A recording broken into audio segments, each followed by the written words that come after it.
थेट शिव्या दिल्याशिवाय मजा येत नाही युट्यूबवर, किंवा युट्यूबवर असं काहीतरी क्रिंज काहीतरी सगळं, म्हणजे तुम्ही गॉसिपिंग करा किंवा काहीतरी वाईट बोला, टाकून बोला, हे यासाठी माध्यम तयार झाले असं लोकांना वाटतं. सोशल मीडियावरचे जे ट्रोलर आहेत ही आधी टॉयलेटमध्ये लिहिणारे लोक होते, ही जमात आता इकडे आली. सगळी ताब्यात घेऊन ठेवलेली चळवळ, कारखान्यापासून दुधापासून ते अगदी वाळूपासून सगळं राजकीय लोकांनी ताब्यात घेतलेलं. त्याच्यामुळे डे टू डे प्रत्येक गोष्टीला त्याला नमस्कार करावा लागतो, प्रत्येक गोष्टीवर अवलंबून राहावं लागतं. मग मतदान फिक्स होऊन जातं. हा प्रश्नच असू शकत नाही सचिन तेंडुलकर बद्दल काय मत आहे, ताजमहालाबद्दल काय मत आहे तुमचं, मत व्यक्त नाही करायचं. ते दिसतंय आपल्या समोर, ती कारकीर्द आहे, ती म्हणजे विनोद कांबळे. तू त्याला पण रडताना बघितलं ना मॅच हरल्यावर, मग हे एक्सप्रेशन तुमचं येऊ शकणार नाही कधी, म्हणजे त्या लेवलला की असा ढसाढसा एखाद्या मुलासारखा तो रडत होता. नाही, ती एक फ्रॉड कॉन्सेप्ट आहे मोटिवेशन काय. आणि बरं त्याच्यात हार्डली 2-4 माणसं बरी आहेत, कारण ज्यांनी आपला कर घेतलेला असतो, ज्यांना आपण आपला टॅक्स जमा केलेला असतो, प्रश्न त्यांना विचारायचा असतो. लाईट गेल्यावर बायकोला नसतं विचारायचं की लाईट गेली का ग, ते सरकारला विचारायचं असतं, वीज मंडळाला विचारायचं असतं.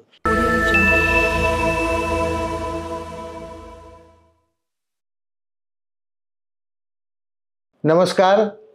संहिता क्रिएशन्सच्या मजा आली पाहिजे या पॉडकास्टच्या निमित्ताने आपण पुन्हा एकदा भेटलोय आणि आज खरंच खूप मजा येणार आहे, कारण मला पर्सनली इथे बसल्या बसल्या खूप मजा येते. माझा एक अत्यंत आवडता मित्र आणि या आपल्या सगळ्या साहित्यिक पार्श्वभूमीवर, सगळ्या मनोरंजन क्षेत्रातल्या लिखाणाच्या पार्श्वभूमीवर, ज्याच्या लेखणीचं वारंवार कौतुक होत असतं वेगळ्या पद्धतीच्या लिखाणाचं, असा खूप छान एक गावाकडचा माणूस जो कितीही शहरात राहिला तरी त्याची मुळं नैसर्गिक गोष्टींकडे आहेत, असा आपला सगळ्यांचा मित्र आपल्यासोबत आहे आणि तो म्हणजे अरविंद जगताप. नमस्कार. नमस्कार. म्हणजे लोकांना आजपर्यंत त्यांनी बोलतं केलेलं तुम्ही पाहिलेलं असेल, लोकांना शहाणं केलेलं तुम्ही पाहिलं असेल, लोकांना लिहितं केलेलं तुम्ही पाहिलं असेल. आता थोडासा प्रयत्न करून बघतो की मला अरविंद सरांना बोलतं करता येतं का, किंबहुना ते फार कमी बोलतात, बोलतच नाहीत, मागून तर अजिबात नाहीत, पुढून बोलले तरी खूप झालं. तर आता बघूया आपण. सुरुवातीलाच एक गोष्ट नमूद करायची अरविंद, की जेव्हा एक यूट्यूब पॉडकास्ट, आता हे नवीन सुरू झालंय सगळं, याच्या आधी वृत्तपत्रात इंटरव्ह्यू व्हायचे किंवा टेलिव्हिजनवर काही दूरदर्शनला इकडे तिकडे बसून असं त्या खूप कार्यक्रम लिहिलेले आहेस तू, म्हणजे स्वतःच्या लेखणीतनं खूप मोठमोठे कार्यक्रम ज्याच्यामध्ये मोठमोठी माणसं आलेली आहेत. आता हे जग इतकं छोटं झाले, तर त्या सगळ्याचा एकंदरीत आवाका आणि याच्यामध्ये काय डिजिटली काय फरक पडला असं वाटतं? नाही, म्हणजे हे तर बघून माहिती मला, कारण मी फार काही युट्यूबवर दिल्या नाहीत मुलाखती, किंवा मला असं वाटतं मुलाखत पहिलीच असेल माझी युट्यूबवर प्रॉपर, किंवा एक साहित्याचे कार्यक्रम वगैरे सोडले तर. पण फरक असा पडला की भाषेतच फरक पडला. म्हणजे व्यक्त होण्याचं माध्यम म्हणून जे आपण मुलाखती बघतो की थेट शिव्या दिल्याशिवाय मजा येत नाही युट्यूबवर, किंवा युट्यूबवर असं काहीतरी क्रिंज काहीतरी सगळं, म्हणजे तुम्ही गॉसिपिंग करा किंवा काहीतरी वाईट बोला, टाकून बोला, हे यासाठी माध्यम तयार झाले असं लोकांना वाटतं. मुळात ते असं नव्हतं, किंवा असं हा उद्देश नसता. म्हणजे जे आपल्याला म्हणायचं होतं की मोबाईल हातात आला म्हणजे आपण जगाशी कनेक्ट झालो, ते कनेक्ट नाही झालो. आपण जगाशी डिटॅच होण्याचे प्रयत्न करतोय त्यातून, की मी असं बोलायचं की दुखावले पाहिजेत लोक, हर्ट झाले पाहिजेत, त्रास झाला पाहिजे. तर ते वाढत चाललंय आणि का कोणास ठाऊक लोकांना शत्रुत्व घ्यायची फार हौस येत चालली आता. हा, म्हणजे शत्रुत्व म्हणजे ते ट्रोलिंग करतात किंवा पटापटी होऊन आपल्याला 40 पैसे वगैरे म्हणतात वगैरे, आपल्याला माहित नाही, कारण तसे पैसे कमवण्याची परिस्थिती किंवा वेळ अजून आलेली नाहीये. आपण असंच ट्रोल करून निघून जातो की बाबा नाही आवडले किंवा आवडले. कुठे मी कधी पण असं लोकांना त्यांच्या भिंतीवर जाऊन करणं, मी मागे पण ते उदाहरण देतो किंवा ते सेल्फीत पण आहे की आपण साधारण आता फॅसिलिटीज वाढतायत वगैरे, ठीक आहे, अजूनही मुंबईत रस्त्यावर शौचालय नाही, बायकांना फार मोठा प्रॉब्लेम होतो. पण आपण नॉर्मली आपली पिढी किंवा आपण सुलभ शौचालय वापरलेली माणसं आहेत, किंवा शाळेत आपल्या कॉमन टॉयलेटमध्ये सतत भिंतीवर काही लिहिलेलं दिसायचं, दारावर काहीतरी शिव्या लिहिलेल्या असायच्या, घाण भाषेत काहीतरी. बरोबर. आणि मधल्या काळात त्यात जरा फरक वाटतोय की नाही दिसत असं काही. हा मग टॉयलेट्स मध्ये इकडे तिकडे. ही बरं. का दिसत नाही याचा विचार करत होतो. तर मला एक जण म्हणलं की नाही ते आता पेन नसतो ना. मी म्हणलं नाही पेन नसतो असा मुद्दा नाही, लिहिणाऱ्याला पेन कुठूनही अवेलेबल लिहिण्यासाठीच जात असतो. बरोबर. तरी तर ते मला नंतर कळलं की हे सगळे आता सगळे ट्रोल झालेत. ट्रोलर झालेत. बरोबर. सोशल मीडियावरचे जे ट्रोलर आहेत हे आधी टॉयलेटमध्ये भिंतीवर लिहिणारे लोक होते. ही जमात आता इकडे आली. म्हणजे बालपणापासून एक बाळकडू मिळतं असं म्हणतात, तसं ते लहानपणी शाळेच्या टॉयलेटमध्ये लिहायचे. आता फेसबुकच्या भिंतीवर कुठल्या तरी भिंतीवर लोकांच्या भिंतीवर जाऊन लिहायचं काय आपल्या घरी लिहावं ना, फार एवढी हौस. पण ते लिखाणाची त्या माणसाला आवड आहे तर तो काय करेल, कुठेतरी लिहिलं पाहिजे ना ते. अशा पद्धतीचं हा काहीतरी ओकलं तर पाहिजे त्यांनी. म्हणजे आता ते लिखाणाचा विषय निघालाय. तर ही काही पुस्तकं आहेत. आता समजा आता ही पत्रास कारंकी हे अरविंदच्या हवा येऊ द्या या कार्यक्रमासाठी लिहिलेल्या पत्रांचं पुस्तक आहे. म्हणजे ती पत्र सागर कारंडे आणि इतर कलाकार वेळोवेळी वाचत आलेत आणि त्या पत्रांची फार महत्वाची भूमिका आहे. मी हे पुस्तक मुद्दाम दाखवलं. हे दिसलंय का पुस्तक, पत्रास कारंगी. हे का दाखवलं, कारण जनरली काय म्हटलं जातं, मी टेलिव्हिजन करतो असे आपले खूप मित्र आहेत, सचिन मोटे, गुरु ठाकूर आहे, खूप चिन्मय मांडलेकर लिहितात. म्हणजे काय करतात तर लेखक एक काहीतरी वाचत असतो, काहीतरी मुरवत असतो, झिरपवत असतो आणि त्यात काहीतरी देतो.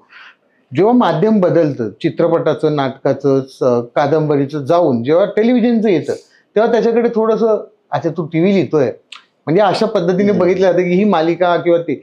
पण ही पत्र, त्याचं पुस्तक निघावं, त्याला एक साहित्यिक मूल्य यावं, इथपर्यंत जाऊन पोचलेली ही पत्र. मला जरा हे विस्कटून विचारायचं की हे लिहिता लिहिता त्याला मूल्य आलं का, एक या कार्यक्रमात कॉमेडी तर भरपूर झाली पण आता मला पत्रातनं काहीतरी वेगळं सांगायचं म्हणून आलं, नेमका तो थॉट प्रोसेस काय होती ती?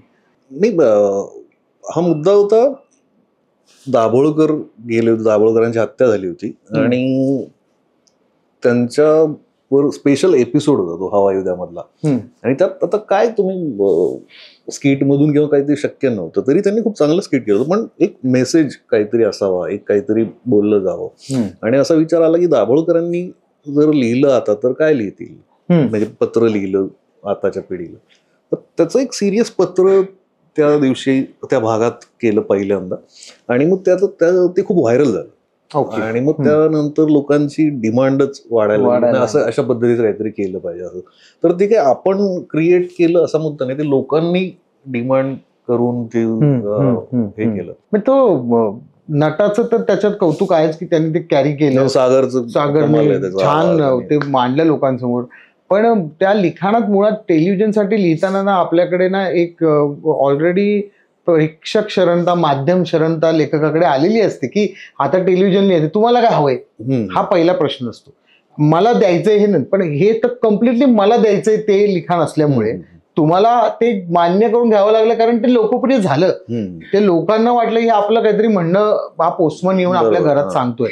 पण त्याची तो डेअरिंगचा भाग आहे की मला हवंय म्हणून मी ते लिहिलं, ते लोकप्रिय झालं, तर माध्यम म्हणायला लागलं आता माध्यमाला हेच हवंय. याच्यासाठी खूप कौतुक करेन मी अरविंदचं, कारण नेहमी वेगळ्या वाटेने जाणारा तो माणूस आहे जो तसं बनलाय. म्हणजे आता बीड पासून सुरुवात करायची झाली तर बीडला खूप महत्व आलेलं आहे सध्या. बीड हे खूप राजकीय आणि सामाजिक रडारवर जाऊन बसलेलं एक परळी किंवा बाकीच्या गोष्टी, माजलगाव असेल, पाडळशिंगी तुमच्यामुळे. बीडमध्ये किस्सा, म्हणजे बीडचा इतिहासाचा एक किस्सा काय आहे की बीडला हा तुगलक जो होता, ज्याला येडा मोहम्मद किंवा असे विशेषण दिली लोकांनी, त्याच्या मनानेच कारभार करायचा. तुगलकाच्या मनात आलं, त्याने दिल्लीची राजधानी इकडे आणली, औरंगाबादला, संभाजीनगर. तो तुगलक जाताना प्रवासात त्याचा बीडला दात पडला होता. अच्छा. तर तो पुरून बिरून त्यांनी असं त्याचं काहीतरी करायचं ठरवलं. तुगलकचा दात इथे पडला बीडमध्ये. तर ते मला नेहमी सांगा वाटतं बीडच्या वैशिष्ट्याचं की कोणताही तुगलक येऊ द्या, कोणताही तुर्रमखान येऊ द्या, बीडला दात पडतो त्याचा. हे लक्षात ठेवलं पाहिजे. बीडची जनता काही सगळी अशी नाहीये बंदुकी घेऊन फिरते. बीडची जनता खूप, आणि उलट हा विचार केला पाहिजे की एवढ्या दुष्काळात, एवढ्या संकटात, बरं कुठलं संकट आलं नाही असं नाही, भूकंप सगळं आलं, दुष्काळ, बरं दुष्काळ पुढच्या वर्षी महापूर, बरोबर, पिढ्यानपिढ्या बाहेर एवढं चांगलं काम करतायत. तर मला असं वाटतं की नेत्यांनी फक्त एवढंच बघितलं पाहिजे की म्हणजे काय हेरायचं. चांगलं नेतृत्व नेहमी टॅलेंट हेरत असतं आपल्या भागातलं. बरोबर. पण नेतृत्व बदलत गेलं तसं सगळ्याच भागांमध्ये पूर्ण आपल्या देशात ही पद्धत आली की नेते आता गुंड हेरतायत, गुणवत्ता नाही. त्यामुळे सगळीकडची परिस्थिती बिघडली. फक्त एक बीडवर फोकस जास्त झालाय, जरा सगळीकडे बघितलं तर.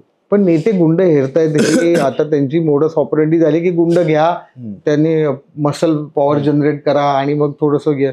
मला आता बीडचा विषय, तर बीडमध्ये रेल्वे स्टेशन आता होतंय का काही प्रस्तावित आहे किंवा काय म्हणणं काय नाही? बीडमध्ये कुठलाही मसल पॉवर नाही का, पण ते होऊ द्या ना ती माणसं. नाही, पण ते अजून बीडच्या कामाची, बीडच्या स्थानिक जनतेच्या कामाची रेल्वे यायला खूप वेळ लागणार आहे अजून. हे जरा बाहेर बाहेर अजून चाललंय.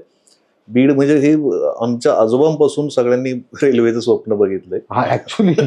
आणि ती आमच्याकडे करून रिटायर झाले म्हणजे मनातल्या मनात. तिसरी चौथी पिढी आहे ज्यांना दरवेळी निवडणुकीत रेल्वे येणार हेच आश्वासन होतं. अजून त्याच विषयावर निवडणुका लढवल्या जातात आणि अजूनही तीच परिस्थिती. आता वेग येईल असं वाटतंय, पण ते दरवेळी वाटतं. म्हणजे काय होतं, नॉर्मली अशा भागात दुष्काळ किंवा बाकी समस्या असतात तेव्हा एक लोकांचं आध्यात्मिक वाढलेलं असतं, श्रद्धा जास्त वाढलेली असते आणि त्यात तो एक आधार असतो. तो आपण नीट समजून घेतला पाहिजे. आपल्याकडे काय होतं ना, थोडासा माणूस 4 पुस्तकं वाचली की तो लगेचच परंपरेला नावं ठेवायला सुरुवात करतो, शिव्या द्यायला लागतो. किंवा तसे प्रश्न सुटत नाहीत. तुम्ही लोकांना समजूनच घेत नाही तर उपचार पण होणार नाही. तुम्ही आधीच त्यांना समजून घ्या की त्याची श्रद्धा काय आणि मग त्याच्यावर तुम्ही मार्गदर्शन करा. पण त्याच्यामुळे ती परंपरा आधी नीट समजून घेतली पाहिजे, हे काय आणि हे गडावर विश्वास काय. तर तो पूर्वापार चालत आलेला आहे. त्याला नीट त्या लोकांना, मुळात काय होतं आपल्याकडे की उपाययोजना ह्या त्यांचं मत समजून न घेता केलं जातात किंवा फक्त टीका करायची म्हणून बघितलं. बरोबर. पण इतकी वर्ष आता घराणे, म्हणजे लहानपणापासून तू बघतोय शाळेपासूनच की विविध घराण्यातली लोक बीडवर हे गेलं ते आलं. तर एक मुंडे साहेबांचं खूप प्राबल्य आहे पहिल्यापासून. आता त्यांच्या घराण्यातल्या इतर त्यांचे वारसदार ते करतायत.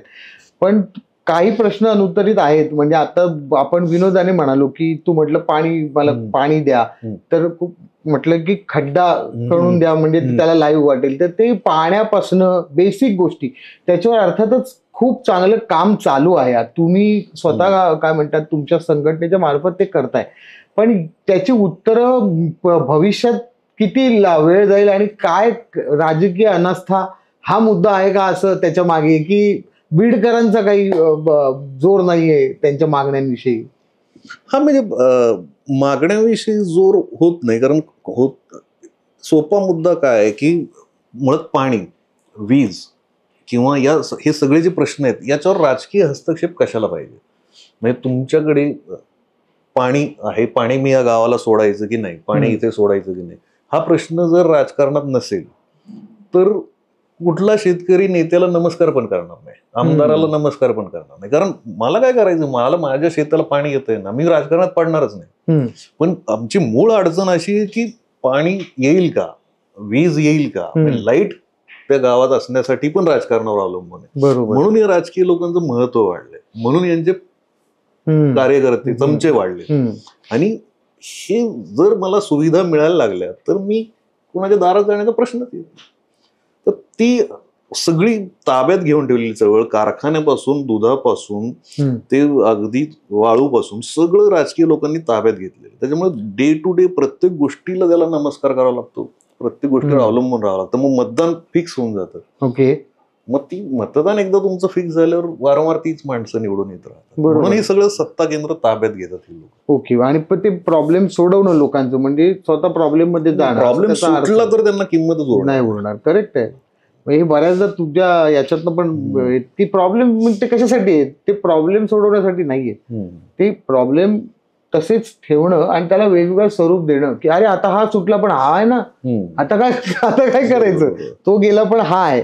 पण या सगळ्यातनं जेव्हा आपण बघतो की एखादं आर्ट फॉर्म आहे, म्हणजे गाणं असेल, संगीत किंवा सिनेमा असेल, गोष्ट जसं छोटी डोंगरा एवढी सारखा सिनेमा की जो मांडून गेला, किंवा गल्लीत गोंधळ, पॉलिटिकली अरविंद जगताप म्हटलं की आपण किती मित्र लेवलला जाऊन गप्पा मारू रे, चहाच्या पाण्याच्या इकडच्या तिकडच्या, काही होत नाही. ते येतं पॉलिटिकवर, हे तर तुला मान्य आहे. कारण आपणही बऱ्याचदा बोलतो ते बऱ्याचदा पॉलिटिकल असतं. तर ह्या सगळ्या सिनेमातनं एक भूमिका घेऊन जेव्हा आर्ट फॉर्म मध्ये ते मांडतो आजूबाजूचं, आता हे जे बीडचं चित्र आहे, महाराष्ट्राचं, जगाचं, सगळीकडे हे चित्र आहे, ती सगळ्यांनी ताब्यात घेतलेलं आहे आणि वाटून वाटून थोडं थोडं देत असतात. हे कुठेतरी मांडावं, अशा पद्धतीचं लेखन करावं, याचा काही एक आयडॉल डोळ्यासमोर होता की या माणसाचं लेखन, जसं हा साळुंखे तात्यांचा विषय मी काढणारच आहे, की एक निर्भीडपणे मांडतो, किंवा तुकारामाच्या बाबतीत तुला प्रचंड आदर आणि स्नेह आहे, किंवा आंबेडकरांसारख्या नेत्याबद्दल तू स्टॅच्यू ऑफ लिबर्टी सारखं नाटक करतोस. हे सगळ्या आयडॉल, पण एक लिखाणातनं की माझ्या लेखणीचा जी माझं जे पेन किंवा काय माझ्या हातात आहे ते या पद्धतीने मला वापरायला आवडेल, सुचेल मला जे सुचतं ते. नाही, लिखाण नाही तसं कोणीच नव्हतं. म्हणजे मुळात काय की मी वाचायच्या आधी लिहायला लागलो. अच्छा. मग ती गडबड झाली की ती माहीतच नव्हतं ना, फक्त थेटच लिहायला लागलो. आणि फार फार तर वर्तमानपत्राचं वाचन हाच, आणि वर्तमानपत्र इतकं म्हणजे यायचं शेजारी, आणि त्यांच्याकडून कधी आपल्या ताब्यात येईल, कधी आपण ते वाचून काढू, तर ते वाचायची आवड होती. म्हणजे बातम्याच, त्यात लहानपणी ते क्रिकेट विकेट हे जास्त आपलं. पण असं लेखक असा कोणी नव्हता डोळ्यासमोर. किंवा बाकी लिखाण खरं तर फुटकळ काय होतं की कविता प्रत्येक जण लिहितो 10वी पासून, बरोबर, आणि त्यात वर्गात निबंध किंवा ह्याचं कौतुक शिक्षकांनी केलं. म्हणजे मी लेखक झालो ते फक्त त्या शिक्षकांनी वारंवार कौतुक केल्यामुळे, की हा आपल्याला काहीतरी हे जमतं. आणि दुसरी गोष्ट गोष्टी सांगणे, तर त्याच्यात एक इंटरेस्ट होता. आणि तिसरा सगळ्यात महत्वाचा पार्ट होता की कॉलेजमध्ये प्रेमपत्र लिहून देणे मित्रांचे. मी त्या विषयावर येणार होतो, लिहून देणे का? नाही, काय असतं की सगळ्यांना ती, आणि कॉलेजमध्ये तुम्ही तुमचं एक वेगळ्या पद्धतीने नाव झालेलं असतं की अरे हा चांगलं लिहितो, किंवा आपल्याला ते हिंदी सिनेमातले काही लाईन्स पाठ असतात, म्हणून मित्र तुमच्याकडनं पत्र लिहून घेतात, कविता 4 वेळा, जे काय आणि आपल्याला त्याच्याबद्दल चहा मिळणार असतो, ही आपली मोठी कमाई असते. पण एखाद्या मुलीला असं वाटत नाही का की हा चांगला लिहितो, हा लोकांना पत्र लिहून देतो, आपण डायरेक्टच त्याला सांगू मला पत्र लिही? नाही, पण मुलीला कळलं पाहिजे ना हा लिहितो. मूळ लेखक हा आहे तो, हे कधी कळत नाही. कधी कळत. अच्छा, पण तरी पण तसा मुद्दा मला काय होतं की मी तसा पहिल्यापासूनच मला कॉम्प्लेक्स होता. म्हणजे मी नसतं लिहिलं पत्र, मला ती की नाही आपल्याला काय, आपल्याकडे काय, असं ते मला सारखं वाटत राहतं, अजूनपर्यंत वाटतं. आणि त्यामुळे मी बरोबर ह्याच्यासाठी नाही लिहिलं, याचं काम आहे व्यक्तिचित्रण करणे हा तेव्हापासूनचा.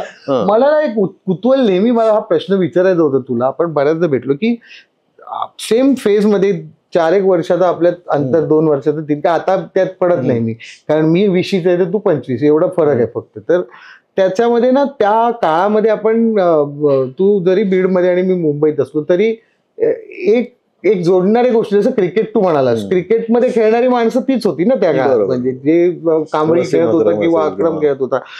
पण सिनेमा हा जो मुद्दा आहे, म्हणजे तुझ्याकडे पण रिक्षावाले झंकार बिट्स लावून दे का है पहिली बार, हे इथे पण चालू टॅक्सीवाल्यांनी केलं होतं तिकडे. तर ते एक कल्चर बनलं होतं. तर आवडतं हिरो हिरोईन त्या 90sच्या काळात, तू 90sचा आहेस ना, बरोबर ना, की ज्याच्यात ते फिरवायचे अशी रील येतात, कॅसेट होती आणि मग ती ए साइड बी साइड. तर आवडतं हिरो हिरोईन असं काही पटकन आठवतं की अरे माधुरी किंवा रवीना? नाही, माधुरी दीक्षित आवडे, अमिताभ बच्चन. म्हणजे अमिताभ बच्चन हा त्यातल्या जास्त, तो 90च्या आधी. नाही, पण मला, मी ते सिनेमे मला कधीच नाही आवडले, ते डान्स बिन्स वाले आपल्याला येतच नाही, तर आपण आवडत काहीच नसतं. 90चा लफडा आहे सिनेमा, तू विचार, काही आवडत नाही. पण शाहरुख खान आवडतो. मला तू कसं, एक मला नाही आवडलं शाहरुख खान, कधीच नाही आवडलं मला तू फार एक ती फार वरची लाऊड वाटतो मला, तो नेहमी वाटायचा. आता तर बघितले नाही फार, पण मला अग्निपथ किंवा अशा सिनेमांमुळे जास्त अमिताभ, की अर्थात काय. आणि मुळात काय की पहिल्यापासून लाईन्स आणि हा काय डायलॉग, कारण आपण त्या पिढीत होतो की जिथे कॅसेटवर डायलॉग ऐकला, पिक्चर पडद्यावर दिसायचा, कॅसेट लावून लोक डायलॉग ऐकायचे. करेक्ट आहे. तर रिक्षा डायलॉग असायचे. तू ते नाना स्पॉट कुठला एक पिक्चर होता, तू स्पॉट रामी रेड्डीचा, तर असे. आणि बरं त्या काळात सिनेमे कुठले होते, म्हणजे मी 10वीत मला अजय देवगण हिरो होता आणि अक्षय कुमार होता.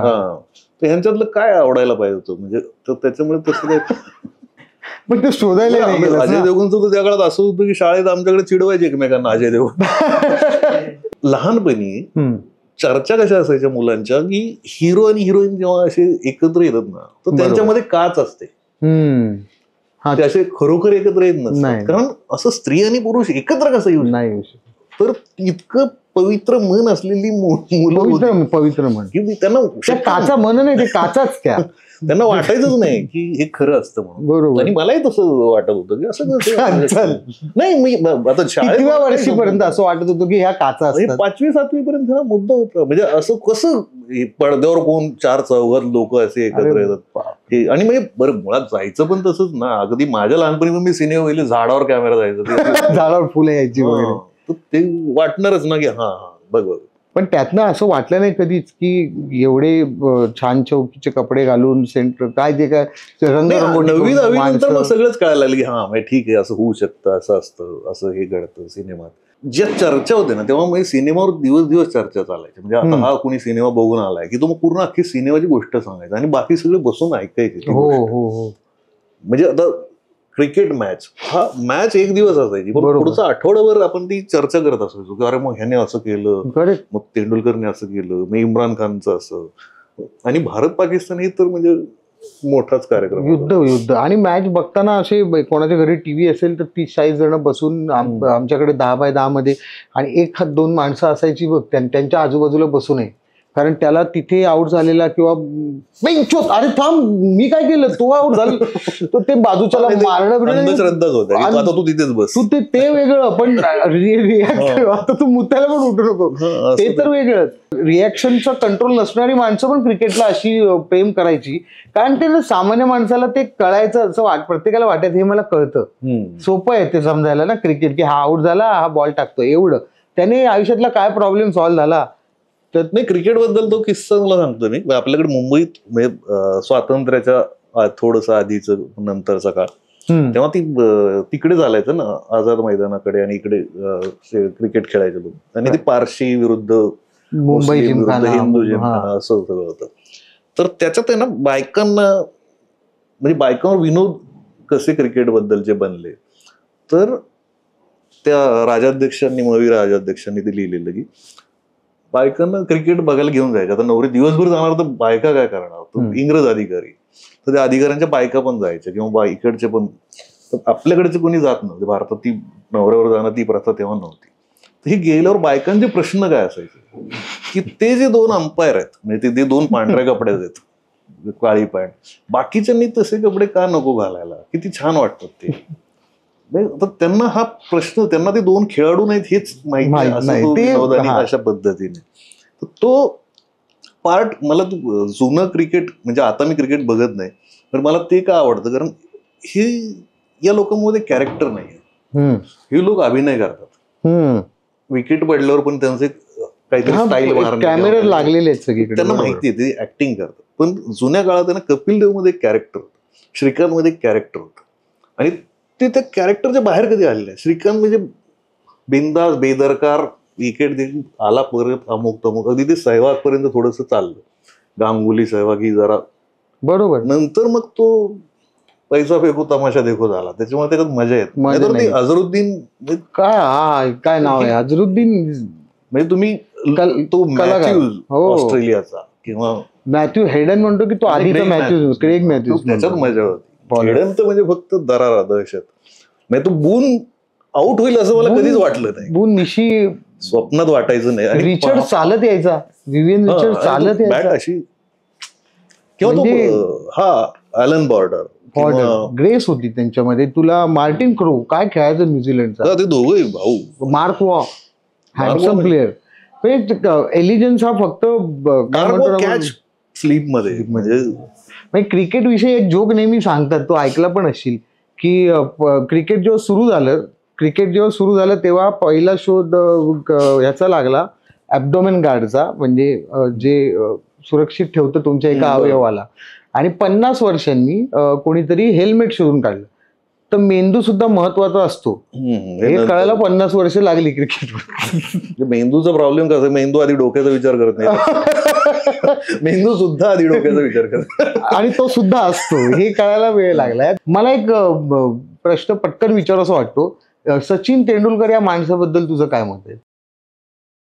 मी त्याच्यावर पत्र पण लिहिलं होतं आणि मी ते हवायुद्धामध्ये लिहिलं तेव्हा मी त्या गृहिणीच्या भूमिकेतून पत्र लिहिलं होतं. म्हणजे तिच्या नवऱ्याला सचिन खूप आवडत असतो आणि तिचं ते मत की अशा खूप बायका आहेत त्या पिढीतल्या, म्हणजे आता पण, की ज्यांच्यावर अन्याय झालाय. म्हणजे सचिन तेंडुलकर खेळत असताना त्यांचं अस्तित्व शून्य. बरोबर. तर तशा पद्धतीनं माणसं डेडिकेटेडली सचिन खेळतोय. विनोद कांबळे मला प्रचंड आवडायचं. प्रचंड म्हणजे क्लास. ही अशी माणसं, म्हणजे आता ही विस्मृतीत गेली माणसं, पण काही इतकी इंटरेस्टिंग होती. म्हणजे हिरवाणी होता, 8 विकेट घेणार लेग स्पिनर, चष्मेवाला, हे इंटरेस्टिंग. मोहिंदर अमरनाथ तो जास्त जुना आहे, पण ही जी माणसं, किंवा मणिंदर सिंग नावाचा होता. म्हणजे आता नवज्योत सिंग सिद्धू त्या काळात जोरदार खेळायचा, म्हणजे तो अगदी हिटर होता. किंवा मला संजय मांजरेकर खूप आवडायचा. संजय मांजरेकरचं जे तंत्रशुद्ध आणि खूप क्लास खेळ होता तो. बरोबर. तर ह्या अशी नावं तर असंख्य क्रिकेटमध्ये, पण आता मला तो तसं फार होत नाही, बघायला मजा येत नाही तेवढी. बरोबर. आता तो व्यापाराचाच भाग झालाय क्रिकेट, म्हणजे स्पोर्ट्स नाही राहिलेले. आणि म्हणजे ते आता क्रिकेट कसं झालंय की तुम्ही अग्रेसिव्ह असलं पाहिजे, पण ते अग्रेसिव्ह तुम्हाला कोणामुळे आलाय तुम्ही. म्हणजे जसं आता विनोद कांबळे, तू त्याला पण रडताना बघितलं ना मॅच हरल्यावर. मग हे एक्सप्रेशन तुमचं येऊ शकणार नाही कधी, म्हणजे त्या लेवलला की असा ढसाढसा एखाद्या मुलासारखा तो रडत होता. तर हे प्युअर असतं ना तुमचं देशासाठी खेळणं. मी हरलो. किंवा जेव्हा गांगुलीने तिथे शर्ट काढला त्या ह्याला लॉर्ड्सला पण वाटतं, तर ते उत्तर असतं. पहिल्यांदा एखाद्या भारतीय खेळाडूने ही जेस्चर हे करून दाखवलं आणि त्याच्यानंतर आपण आक्रमक झालो. बरोबर. तर ती आक्रमकता त्यांनी कुठे उत्तर म्हणून दिलेली आहे ना कशाला तरी. तर आता काय, कोहलीला तो प्लेइंग फॉर द गॅलरी, जे सगळेच, कोहली एकटा नाही, बाकीचे सगळे इशारे, आणि तुम्ही कशासाठी करताय? त्याने खेळात तुमचंच टेन्शन वाढणार आहे. प्रेक्षकांचं मनोरंजन हा उद्देश आहे का खेळणं हा उद्देश आहे? बरोबर. म्हणजे जेव्हा गावस्कर विदाऊट हेल्मेट किंवा स्कल पॅड फक्त घालून, वेस्ट इंडिजचे बॉलर ते त्यांच्यापेक्षा डबल उंचीचे, त्यांचा हात अजून 1 फुटावर नाही येणार. म्हणजे गावस्कर जर 5 फूट, 6.5 फूट, त्याचा 8 फुटावरनं हात, म्हणजे 3 फूट वरनं असं फेकल्यासारखा, तोफेच्या गोळ्यासारखा बॉल, त्याला आपण फेस करतोय विदाऊट हेल्मेट. हा देशासाठीच आहे ना. म्हणजे माझ्या शरीराचं किंवा माझं काही होऊ देत, मला कम्फर्टेबली दिसला पाहिजे, मी तो चेंडू 4-6 मारून मी धावा वसूल केल्या पाहिजे. आता तो मुद्दा थोडासा वेगळीकडे गेलाय की माझा म्हणजे आता त्याच्यात असं वाटत पण आहे, पर्सनल असा मुद्दा वाटतो. म्हणजे देश, म्हणजे 5-5:30 लोकांच्या घराची दारं वाजवून, आमचे घरमालक होते पुराणिक म्हणून, तर टीव्ही त्यांच्याकडेच होता फक्त, आणि 10 घरं होती वाड्यात, एकच घरात टीव्ही. त्यांना काय त्रास होत असेल आता मला कळतंय की आम्ही त्यांचं दार वाजवायचो 5-5:30. ते ऑस्ट्रेलिया विरुद्धच्या मॅच पहाटे सुरू व्हायच्या, आणि ती उघडायचे दार, म्हणजे शिव्या दिल्या असत्या ना कोणी. पण आम्ही जाऊन बसायचो आणि निर्लज्जपणे बसायचो आम्ही. असं ते कुणाकडे बघायचो पण नाही. आणि म्हणजे त्या काळात तो बून आउट होईल ह्याच्यावर विश्वास नव्हता, कारण तो बूनला बॉल लागायचा, थ्रो रनआउट करायला लागला, आणि तो असं सहज चालत आहे. बूनचं आणि मार्शचं वैशिष्ट्य असं होतं की रनिंग बिटवीन द विकेट्स, त्या देहाकडे बघून हा पळत असेल. पण ती, किंवा वेस्ट इंडिज, असं मला वेस्ट इंडिजच्या लोकांचा आपल्याला भीती नव्हती, म्हणजे अशी पेसर होती, सगळं होतं, पण खिलाडूपणा खूप होता. म्हणजे त्यांची ती वृत्ती, तो विवियन रिचर्ड्सचा बेदरकारपणा, म्हणजे तो कुठल्याही अभिनेत्याने एक्सरसाइज म्हणून करायला पाहिजे की विवियन रिचर्ड्स स्विंगम तसं नुसता, अरे पॅव्हेलियन टू क्रीज पर्यंत वॉक जरी त्याचा जमला ना त्याला, तो सरस ऍक्टर. तुम्हाला काही रेड कार्पेट विरपेट काय नाही, बॅट अशी, त्याला माहिती माझ्या हातात काय आहे आणि मी काय करणार आहे. रिचर्ड सारखं ते बघितलंच नाही अशी आपण. मग काय एंट्री आणि हा सगळा. किंवा आम्ही साधं आपल्याला चेतन शर्मा बद्दल किती महिने वाईट वाटत होतं, तो शेवटच्या बॉलला आणि जावेद मेहदीने शेवटच्या मारला तेव्हा किती महिने तो चेतन शर्मा बिचारा असं वाटायचं की अरे यार. आपल्या घरातला पोरगा त्याला मार पडल्यावर बाहेर जाऊन. बरोबर. आणि ती फिलिंग मला आता दिसत नाही. आता तुम्ही ट्रोल करता, आता तुम्ही शिव्या देता. चेतन शर्माला त्या क्षणी त्या दिवशी दिल्या असतील शिव्या, पण नंतर सिंपती होती की अरे होते ना चूक, ठीक आहे ना. आता यांची लाईफ खूप पब्लिकचं पुन्हा लाईफ पब्लिक झाली आहे. म्हणजे आता तुझा डिवोर्स झाला, तुझी बायकोने 58 करोड पोडगी मागितली, तुझ्या मुलामध्ये हा प्रॉब्लेम आहे. आज तुम्हाला त्याच्याशी त्या फ्रेम मध्ये जाण्याचाच पॉईंट नाही ना. तो माणूस ग्राउंडवर काय करतो यापेक्षा त्याचं काय चालू आहे, त्याने अकॅडमी कुठे उघडली आणि हिरोईन कुठली त्याच्या नाही. पण हा लोकांना दोष देऊन चालत नाही. याच्यात फक्त लोकांचा दोष नाही. तुम्ही तुमची पब्लिक लाईफ म्हणजे पर्सनल लाईफ विकली, तुम्ही तुमच्या पर्सनल लाईफचा बाजार मांडलाय, तुम्ही तुमची पर्सनल लाईफ वर म्हणजे तुम्हाला रोज इंस्टाग्रामवर रील करायची, तुम्हाला रोज पब्लिकला काहीतरी की आम्ही इथे जेवलो, आम्ही का गरज काय. म्हणजे तुम्ही काय खाल्लं हे रोज सांगण्याची गरजच नाही ना. आणि मुळात त्याच्यातून तुम्ही काय असं सांगताय का की ह्या रेस्टॉरंटला जा किंवा इथं स्वस्त मिळतं किंवा इथं उत्तम मिळतं, असं काही नाही करतात तुम्ही. फक्त आम्ही किती महागड्या डिशेस आणि आम्ही किती महागड्या ठिकाणी गेलो, कोणत्या ठिकाणी, हा काही मुद्दा असू शकत नाही ना. मग तुम्हाला जर रोजच लोकांसमोर यायचं तर लोक तुमच्या पर्सनल आयुष्यावर बोलणारच आणि त्यांना तो अधिकार मिळालाय कारण तो तुम्ही दिलाय. हे एकच फील्ड असं आहे की आता बघ, तू लेखक आहेस, उद्या जर तुला सांगितलं की मी 4 नवीन लेखक पोरं आलीत, त्यांच्याबरोबर त्यांना 4 गोष्टी सांग किंवा त्यांच्यासाठी एक लेक्चर अरेंज करू, तर तू बोलशील की अरे माझं कुठं करिअर झालंय. पण 2 गोष्टी तर सांगशील की बाबा असं नसतं, एवढं मी शिकलोय. आता ह्यांचं काय होतं, हे पूर्ण खेळतात, पूर्ण पैसे कमवतात, पूर्ण प्रसिद्धी कमवतात, रिटायर्ड होतात आणि रिटायर्ड झाल्यानंतर टिप देत बसतात कसं खेळायला पाहिजे माहिती आहे का. तुम्ही जेव्हा खेळत असता त्या खेळण्याच्या भरामध्येच मी ही इनिंग कशी खेळलो म्हणून तुम्ही लेक्चर करत नाही कधी नवीन पोरांसाठी, किंवा तुमच्या नेटचे व्हिडिओ तुम्ही व्हायरल करत नाही की जसे तुम्ही कुठेतरी कर्नाटकाच्या धबधब्यावर गेलोय आणि मग गपचूप शांततेत हे जे व्हिडिओ टाकता तुम्ही, किंवा नवीन कार घेतली याचे व्हिडिओ टाकता, तर मी हा नवीन कव्हर ड्राईव्ह कसा खेळतो हे समोरच्या टीम तसंही अभ्यास करते रे. हा फरक आहे की यांना इतकं सेफ झालंय क्रिकेटर्सना, सगळं सेफ झालेलं आहे त्यांचं. म्हणजे वयाच्या 12-14व्या वर्षी जर तो आता म्हणतात की तो पृथ्वी शॉ त्याला काय फरक नाही पडत म्हणे, त्याला घ्या नाही तर नका घेऊ, त्याचे कमवून झाले. नाही आता म्हणजे खेळाडू म्हणून मला एकच त्यातला मुद्दा वाटतो की क्रिकेट खेळणारे म्हणजे मुलांचं खूप, पालकांचं खूप असतं ना, माझ्या मुलाला प्लेअर बनवायचं, माझ्या मुलाला ती सकाळ बसून एवढं मोठं होतं.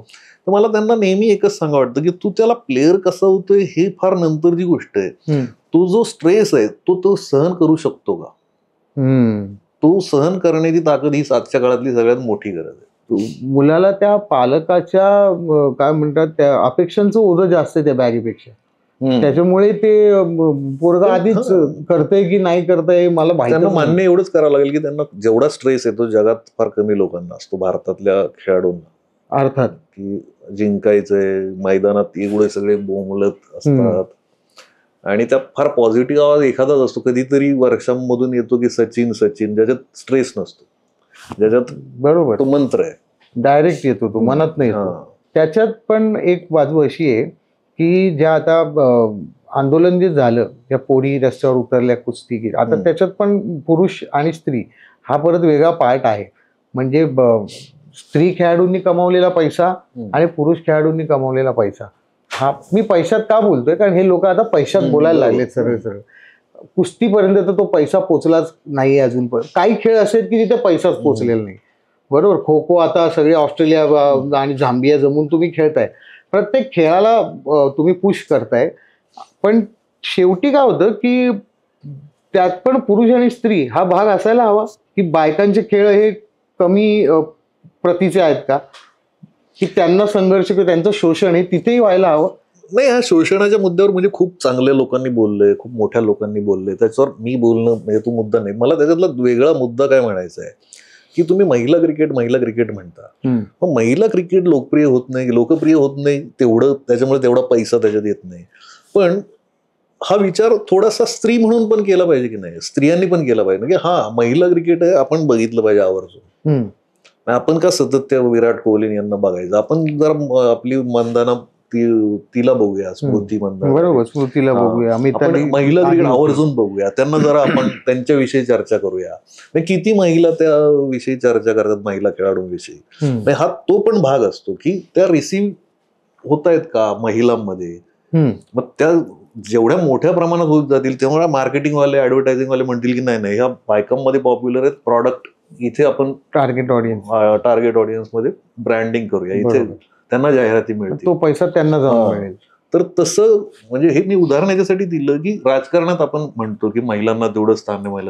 महिलांनी मतदान करताना अजूनही गावोगाव मी वारंवार उदाहरण देतो की गावोगावच्या महिला नवऱ्याला विचारतात मतदानाच्या आधी, कोणाला? वडिलांना विचारतात की कुणाला मत देऊ. म्हणजे आपण एरवी काय असतं की नवऱ्याने म्हणजे तू समजा मेथी घेऊन गेला, कोथिंबीर घेऊन गेला, बायको शिवाय देते ना, आपल्याला काही कौतुक असं नसते का ती तुम्हाला आणली ती वाळलेली कोथिंबीर, सडलेली कोथिंबीर आणलं, तू कुणीही फसवत.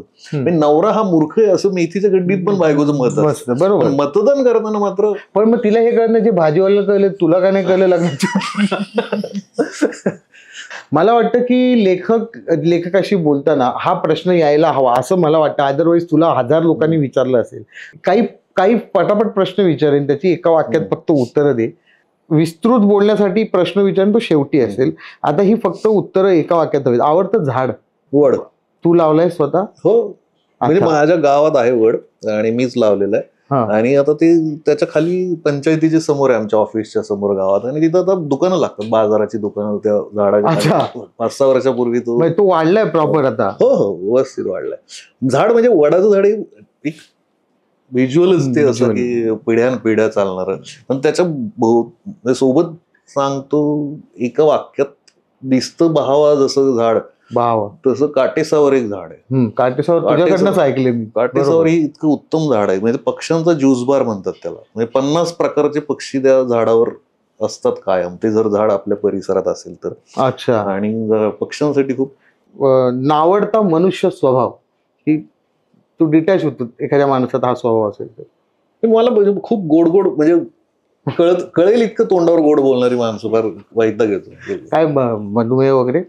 मधुमेह म्हणजे त्याच्यात फायदाच होत नाही ना काही. म्हणजे आपल्याला काय म्हणजे काही माणसांना रोज काय सुंदर शर्ट आहे, अरे ठीक आहे ना, म्हणजे रोज नसतं ना शर्ट सुंदर. बरोबर, ते तुझी सवयीचं भाग झालं असेल, पण मला ते झेपत नाहीये ना. अरे सर वगैरे. अच्छा, तो असं तो बरोबर, तो खूप लाळघोटेपणा नाही म्हणते पण सवयीतनं पण मग त्या माणसाचं कौतुकच खरं वाटत नाही ना. म्हणजे आता तुम्हाला रोजच तुला जर म्हणलं की अरे काय सर लाईन लिहिली, काय सर लाईन लिहिली, मग ते शंका पण यायला लागते की हा काय खरं असेल.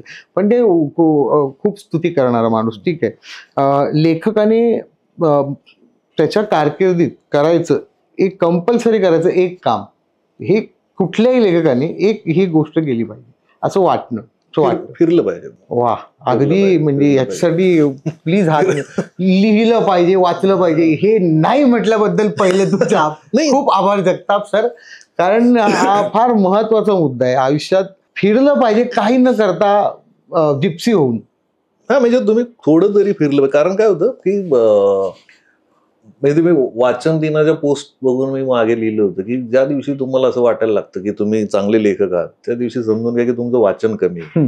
कारण तुम्ही लेखक वाचलेच नाहीत ना, मग तुम्हाला माहितच नाही चांगले लेखक, आणि तुमचं बरं वाटतंय हे चुकीचं आहे. दुसरी गोष्ट, कागद झाडाचा बनतो, तर ती झाडं वाचवा, लिहू नका. लेखकाने ती फिरल्याशिवाय तर काहीच उपयोग नाही. कारण आपल्याकडे काय त्या स्टोरी येत आहेत ना सतत, प्रत्येकाची गोष्ट घुमून करून तिकडेच येते, तर तो न फिरण्याचा परिणाम आहे. नाही, खरं म्हणजे मी आपल्या सगळ्या बघणाऱ्या प्रेक्षकांना सांगतो की आतापर्यंत इतिहासाने नोंद घेतलेली या गोष्टीची की फ्लेमिंगो पक्षी जेवढे फिरलेले नाहीये तेवढे अरविंद जगताप फिरले. मला वाटलं काहीतरी सिरियस बोलतो, पण हे सिरियसच बोलतो. ते रोहित पक्षी ते फ्लेमिंगो, ते तरी गळा छेकून गुलाबीचा पिवळा करून घेऊन. माझं म्हणजे ते सर म्हणजे एकदा एका फोनला मी अनुभव घेतलाय सर, आणि खरंच कामानिमित्त अरविंद औरंगाबादला असतो किंवा तो दिल्ली किंवा लडाख, नेपाळ कुठेही तो असू शकतो कामा, आणि मी अनुभवाने सांगतो बऱ्याचदा असं होतं की अरविंद जगताप आपल्या समोर, आता माझ्यासमोर बसून एक काही वेळ गप्पा मारतोय. हे म्हणजे खरंच मला असं बहारदार वाटू शकतं की तू जगताना काय कमवलंस या प्रश्नाचं हे उत्तर असू शकतं की पाऊण तास अरविंद जगताप माझ्यासमोर बसला होता. अरे नाही, मजाक नाही बोल, खरंच तो इतका फिरत असतो आणि म्हणून त्याचं वाचन किंवा नाही, लिखाण update माझी आहे. पद्धत तशी नाही. मला काही कामानिमित्त किंवा काही ठिकाणी जास्त जावं लागतं, तो मोनोटोनस प्रवास असतो. पण जी खरोखर ज्यांना वेळ आहे हम्म. आणि ज्यांची लग्न झालेली नाहीत अजून, अशा तरुणांनी, म्हणजे लेखक असं कुणी असं पण तुमच्याकडे लग्न वेळ झाल्यावर फिरलं तर नाही, लग्न झाल्यावर म्हणजे तो तेवढा तुम्ही फिरू शकता. परिवार असतो ना, मुलांच्या शाळा परिवाराला बिळा, घेऊन सगळ्या- फिरण्यापेक्षा तू म्हणतो नाही, एकट्याने फिरायला हवं. मुलांच्या शाळा बिळा आणि त्यांच्यासोबत तुम्ही रिस्की प्रवास नाही करू शकत. जो सोलो तुम्ही काहीही धाडस करू शकता, कुठे टेंट मध्ये थांबताय, अमुक करताय, तर तो तुमचा वेळ आहे. तुम्ही आत्ता तो एक्सप्लोअर केला पाहिजे. म्हणजे तरुण जे लेखक असेल, कुणी असतील, कवी असतील, अभिनेते असतील, की तू बस आत्ता जेवढं फिराल तेवढं आयुष्याचं संचित नाही, आहे, correct ते आहे. कामी येईल. मग या निमित्ताने एक फार महत्वाचा मुद्दा आहे की कोणी असो, तुम्हाला जर ब्रेक, सगळ्यात चांगला ब्रेक की कट ऑफ होणं जगापासून आणि फिरणं आणि नवीन प्लेसेस आणि नवीन माणसं बघणं, हे खरंच म्हणजे फार युरोपात खूप महत्वाचं आहे. आहे. युरोपात म्हणजे 10वी झाली, 12वी झाली किंवा काय, तर मुलं 1 वर्षाचा ब्रेक घेतात. म्हणजे काय करायचं असा मुद्दा असतो, तर त्यांचा ब्रेक घ्यायचा असतो त्यांना आणि 1 वर्ष जग फिरायचं. मग बरं. 1 वर्षानंतर पुन्हा कॉलेज शिकतात. तर ही किती इंटरेस्टिंग. हो, आणि ते फिरतात पण खूप, म्हणजे 6-6 महिने ते गोव्याला जाऊन कुठल्या तरी जंगलात जाऊन बसतात, ते स्वतःला वेळ देतात. तर हा आता फिरणं सोडल्यास स्वतःचा वेळ काय अरविंद जगतापसाठी? मी टाइम वाचायचं किंवा आपल्या, आता आपला तो भाग आहे. म्हणजे दुर्दैव काय आहे की सुरुवातीला तर बायको भडकायचीच माझ्यावर. आपण आता बसतो, म्हणजे काहीतरी गोष्ट चालू आहे, आपल्याला लिहायचंय, तर आपण लिहायचं म्हणजे आता ते असं लगेच एखादं दगड घेऊन शिल्प बनवायला होतं असं नाही होत ना. ती काहीतरी आधी बरोबर आहे. प्रोसेस आहे. तू असा चेहरा असतो आपला की काहीतरी जग जिंकलं. नाही, मोठं विचार करतात ना, की मोठं काहीतरी अडचण झाली, कर्जबाजारी झालंय किंवा ह्याला काही त्रास होतोय का, आणि आपण असे बसलेलो असतो. आणि बायकोचं असं असतं, काय झालंय, कशाला असं बसलं, अरे मी बसलो, माझं चालू आहे ना काहीतरी. काहीतरी चालू बरोबर. आहे. तर लेखकाचं सगळ्यात मोठं दुर्दैव काय, की जेव्हा तो खऱ्या अर्थाने काम करत असतो तेव्हा कोणालाच वाटत नाही की तो काम तो करतो. काम करतोय. हा, हे खरंय. त्याच्यामुळं की असं का बसलायस, अरे हातात पेन घेऊन लिहिणं, हा, हेच काम वाटतं. हेच काम पण actually वाटतं. ती हो, फक्त एक्झिक्युशन. त्याचा काही संबंध नाही. तेव्हा तुम्ही फार महत्वाचं काम नसतं करत जेव्हा तुम्ही लिहिता, हो. पण तू त्याचा विचार करता, ते महत्वाचं काम असतं. पण तेव्हा तुमचा चेहरा किंवा बसमध्ये बसलोय किंवा असं, तर लोकांचं, आणि आपण काहीतरी बोलत असतो पुटपुट, तर मध्ये हा. काही लाईन वाटली का, तर लोकांचं असं होतं की हुकलंय बहुतेक कार्यक्रम. तर ते जे ती प्रोसेस आहे, ती तो खरा तुमचा मी टाइम असतो, पण तो लोकांना explain वाटतो नाही की करू हा, शकत. नाही सांगू शकत नाही. मगाशी कवितांचा उल्लेख झाला, 10वी पासून करतो वगैरे, तर असं एक कवी म्हणून आवडतं नाव मला भालचंद्र नेमाडे. म्हणजे देखणीपासून आता हा, जे मेलडी, काय देखणी, कवितांचा. आणखीन एक महत्वाचा प्रश्न, आताचा जो काळ आपण म्हणतो, सध्याची राजकीय परिस्थिती, सामाजिक सगळं अनागोंदी आहे किंवा परत त्याविषयी आपण बोललोय, पण तरी एक आश्वासक नाव की ज्याच्याकडे बघून असं वाटतं की बाबा खरंच हा माणूस आयुष्यात आहे, बरं वाटतंय आणि हा राहावा काय, असं एखादं नाव. नाही, अशी माणसं तर खूप आहेत, पण जसं दत्तप्रसाद दाभोळकर आहेत किंवा अनिल अवचटांसारखा माणूस होता. मला अशा माणसांमधलं नाव म्हणजे साळुंके. त्यांचं म्हणजे सुदैवाने भेट झाली आमची 2-3दा. तर वाचून जे होतं, विद्वान आहेत, सगळं माहिती होतं, पण एवढा हळवा, एवढा गोड मनाचा माणूस, आणि म्हणजे ज्ञानाचा कुठेही, म्हणजे आपल्याकडे 4 पुस्तकं वाचलेल्या माणसाला पण अहंकार असतो. या माणसाला काहीच नाही. बरं, मुळात कसं की त्यांच्या एवढे अभ्यासू माणूस नाही आपल्याकडे, कारण ते इंग्रजीत अनुवाद झालेले संस्कृत पुस्तकांचा, त्याच्यावरून आपल्याकडचे अभ्यासक काम करतात. हा माणूस संस्कृतचाच अभ्यासक आहे मुळात. म्हणजे संस्कृतचे अभ्यासक, संस्कृत मूळ वाचलंय त्यांनी. तर त्या एवढं ऑथेंटिक लिखाण, म्हणजे त्यांच्या लिखाणाला आपण क्रॉस नाही करू शकत किंवा की हे चुकीचं असेल संदर्भ, असं कधीच घडलेलं नाही आजपर्यंत. आणि या पलीकडे आपल्याकडे महाराष्ट्रात असं गाव नसेल जिथे ते गेलेले नाहीत, जिथे लोकांशी संवाद साधलेला नाही. अशी किती माणसं आहेत आपल्याकडे. म्हणजे आपल्याकडे पॉलिटिकल लिडर्स नाही जात गावोगाव, पण ह्या माणसाला काहीतरी लोकांशी बोलायचंय, लोकांना काही सांगायचंय. आणि या माणसाचं सगळ्यात मोठं वैशिष्ट्य म्हणजे कितीही मोठा वाद असू दे, म्हणजे त्यांच्यावर केलेले आरोप असतील किंवा त्यांना कोणावर हे तुम्ही चुकीचं लिहिले, त्यांना प्रतिवाद करायचा असेल, त्या माणसाच्या सुरात तसूभरही फरक पडत नाही. ते तेवढ्याच प्रेमळपणे गोड बोलत ते की आपला मुद्दा समजावून सांगतात. कुठेही सुरात म्हणजे असं आवेशाने काही बोलतायत असं नाही, एकदम प्रेमाने एका लयीत ते. आणि एवढा प्रेमळ माणूस, म्हणजे मी असा लेखक बघितलेला नाही की ज्या लेखकाला भेटायला महाराष्ट्रातून रोज लोक येत असतात.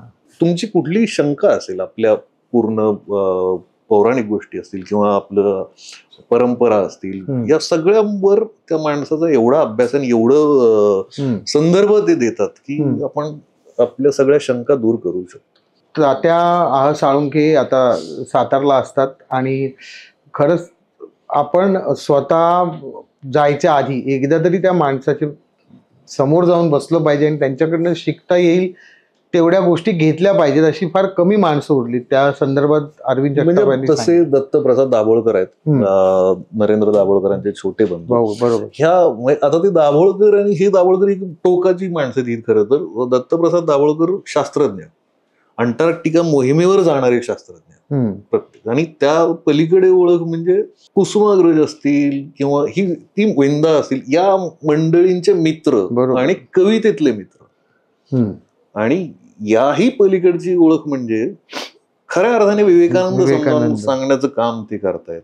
तर इतका मोठा अभ्यासू माणूस, किंवा त्याच्या सोबतच आपण जर बघितलं अशी माणसं महाराष्ट्रात किती आहेत, तर म्हणजे शेतीमध्ये प्रयोग करणारी असंख्य माणसं आहेत, त्यांना आपण भेटलं पाहिजे. किंवा तुम्ही अगदी झाडांमध्ये आता तुमच्याकडे सुहास वांगणकर म्हणून कोल्हापूरला आहेत, तर ते असे फुलपाखरांच्या शेकडो जाती पाठ आहेत त्यांना. आपल्याला माणसांच्या पण एक 4-5 जाती पाठ असतात, माहिती असतात नीट, पण फुलपाखरांचे असे नावं सांगतात, हे फुलपाखरू, हे अमुक, हे अमुक, हे अमुक. इतकी वेगवेगळी माणसं आपण भेटत राहिलो तर आपलं आयुष्य असंच. माधव गाडगीळ तर आश्वासक नाव आहे, खूप छान काम केलेलं आहे. पण माधव गाडगिळांचे आपण काय केलं की माधव गाडगिळांनी हे सह्याद्रीचं किंवा हे सगळे अहवाल त्यांच्याकडून बनवून घेतले सरकारने, पण ते इम्प्लिमेंट नाही केले. नाहीतर आज ही वेळ आली नसती. म्हणजे त्या माणसाने सगळेच कारणं दिलेली आहेत.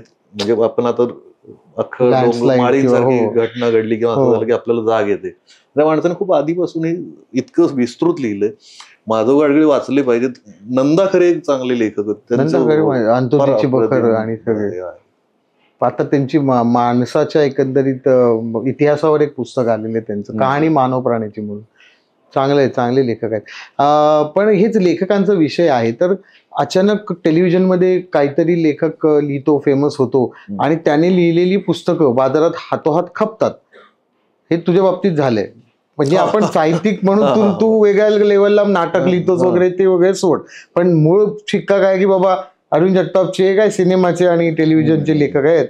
मग त्यांची पुस्तकं आता कुठेतरी विक्रीला अरविंद जगतापचं पुस्तक आहे का, तो लेखक पण क्षणभर विचार करतो का जो त्या साहित्य विश्वामधला ओरिजिनली त्याचा एक असतं ना, मी लेखक, हा कोण माणूस आला अरविंद जगताप. तर असं झालंय का कधी अचानक उपऱ्यासारखं जाऊन स्टारडम मिळालं ना तिकडं साहित्य विश्वात, की 13 आवृत्त्या निघतायत. हा नाही, पण मुळात काय होतं की एक आपल्याकडे ती दरी आहेच पहिल्यापासून की सिनेमा टीव्हीत काम करणारी माणसं आणि मूळ फक्त साहित्यिक यांच्यात जरा ती अंतर आहे. त्यात आता मीडियामुळे, सोशल मीडियामुळे ही सगळी मंडळी एकत्र झालीत किंवा जरा एकमेकांचा संपर्क वाढलाय. पण माझं तसंही अजून साहित्य वर्तुळात नाहीये वावर, म्हणजे किंवा मी असं फार त्यात आवर्जून भेटावं असं काही नाही.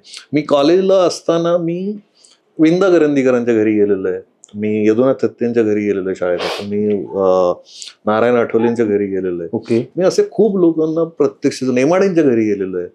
ओळख काही नसताना थेट बिंदास घरी. मग या लोकांच्या घरी जाऊन, म्हणजे विंदा करंदीकरांच्या घरी गेलो तेव्हा मी 10वीत होतो, 10वी पास झालो होतो नुकताच. 11वीत असताना मी गेलो होतो. तर ते एकदम हादरून गेले मला बघून. काय करत, मला मुंबईत राहायचंय, इकडेच काम करायचंय. वय काय कितवी? मी म्हणलं 11वीला आहे. त्यांनी मला बसवून घेतलं. ते विंदांच्या घरी म्हणजे साहित्य आणि ते स्टूल नीट करत होते गॅलरी तिथे, असं काहीतरी काम करत, घरच्या बनियन टाईप असं. आणि त्यांनी बायकोला काहीतरी आवाज दिला, ह्याला खायला दे काहीतरी, गप्पा मारल्या थोडा वेळ आणि मला म्हणली मी तुझं तिकीट काढून देतो, पण आजच्या आज जायचं घरी, तू मुंबई शिक्षण घ्यायचं आधी आणि असं. तर या माणसांचं वैशिष्ट्य असं होतं की हे बोलायचे. चांगलं मार्गदर्शन करायचे आणि लेखक म्हणजे दुसऱ्या कोणाला बोलायचंच नाही, असं नवीन नाही. लेखकाला नाही, विचारायचं असं असं काही काही नव्हतं.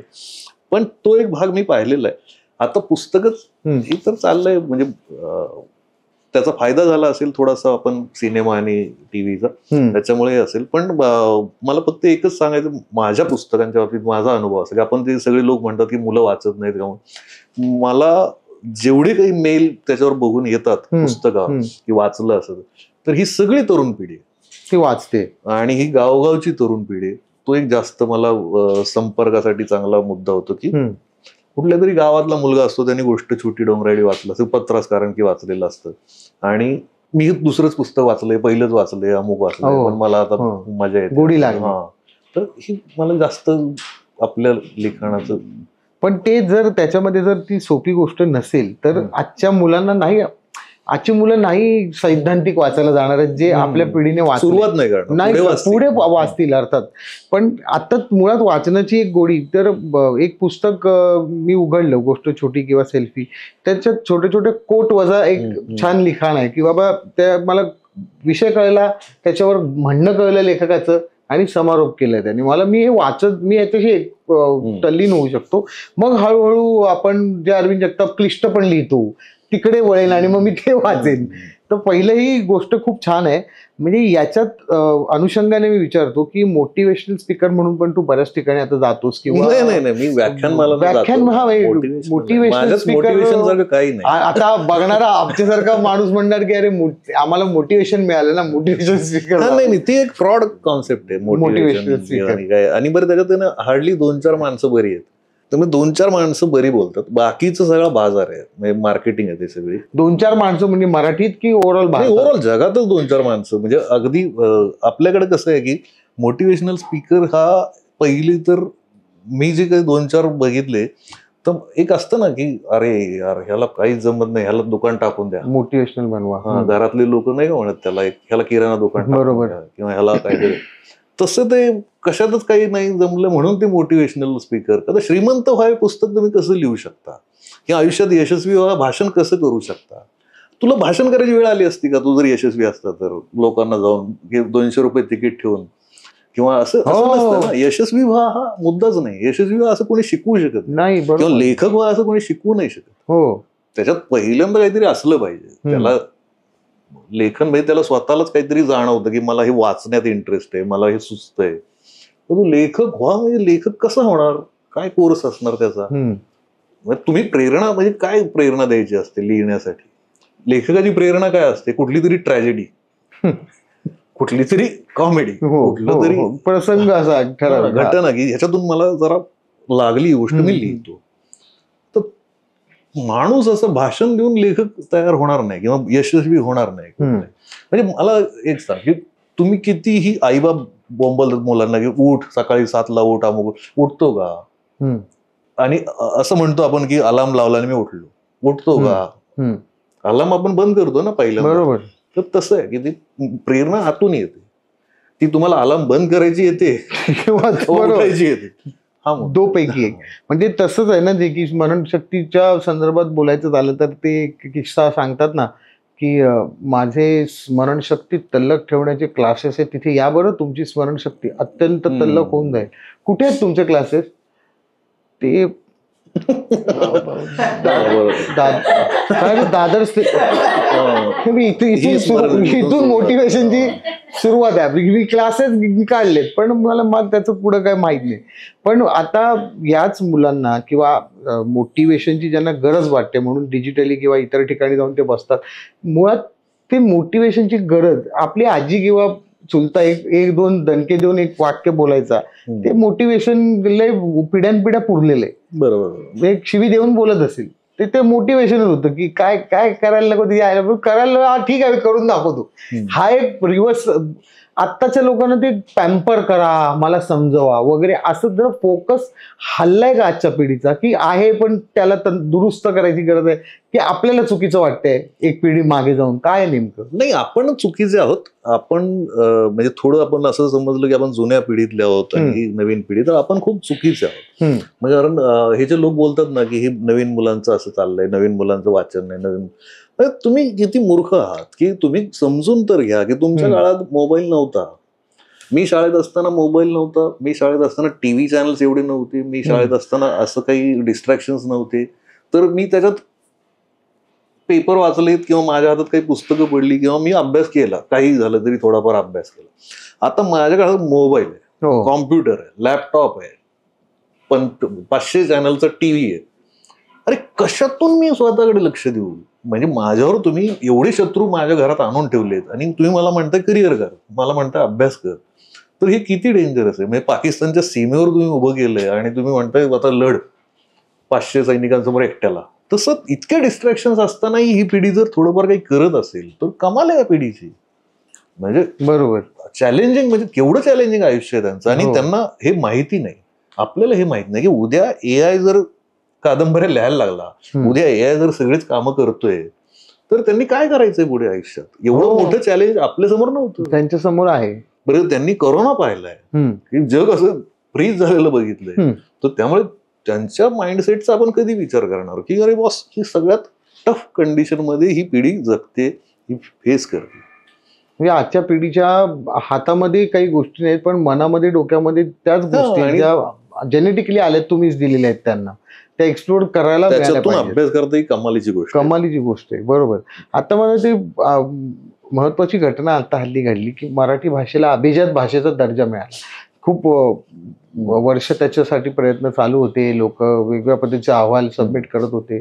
त्या अभिजात भाषेमुळे असं झालं की मराठी भाषा ही काहीतरी असल्याची जाणीव सगळ्या मराठी समूहाला झाली की अभिजात म्हणजे नेमकं काय हेही माहित नाही लोकांना की काय झालंय आपल्या भाषेचं, पण गौरव झाला एवढं माहितीये. ही चांगलीच गोष्ट आहे.